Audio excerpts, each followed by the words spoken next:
Welcome to our channel. Today we how to verify tax withholding changes using ADP Workforce Now. Detailed guide. To verify tax withholding changes using ADP Workforce Now, start by logging into your ADP Workforce Now account.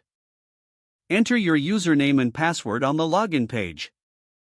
Once you're logged in, navigate to the Myself section in the top navigation menu. Click on Pay to access your payroll information. From the drop-down menu, select Tax Withholdings. Here, you will see your current tax withholding details displayed. Review the federal tax withholding section first. Check that your filing status reflects your current situation. Next, verify the number of allowances you have claimed. If changes are needed, click on the Edit button next to the federal tax options. Adjust the filing status and the number of allowances as necessary.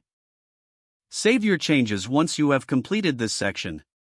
Now, look at your state tax withholdings. Confirm that your state filing status and the number of allowances are correct. As before, click Edit to make any necessary updates. Review any additional tax withholding sections for local taxes if applicable. If there are changes, repeat the same process by clicking Edit. Once all edits are complete, ensure all information appears accurate. To review your changes, return to the Tax Withholdings page. Check that all details reflect the adjustments you made. Lastly, log out of your ADP Workforce Now account to ensure your information remains secure. This concludes the verification of your tax withholding changes in ADP Workforce Now. If the page does not load, refresh the browser or try again in a private or incognito window. Make sure you are using the correct email address, then retype it carefully to avoid small typos.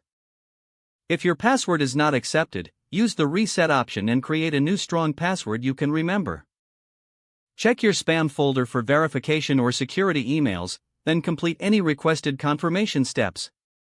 Enable two-factor authentication if available to improve account security and reduce unauthorized access risk. After signing in, review your profile details so your contact information and settings are accurate and current. If you see an error message, note it down and try again after restarting your device and internet connection. Log out when you finish, especially on shared devices, to keep your account and payment information secure. Don't forget to like this video and subscribe to our channel for more step-by-step tech guides.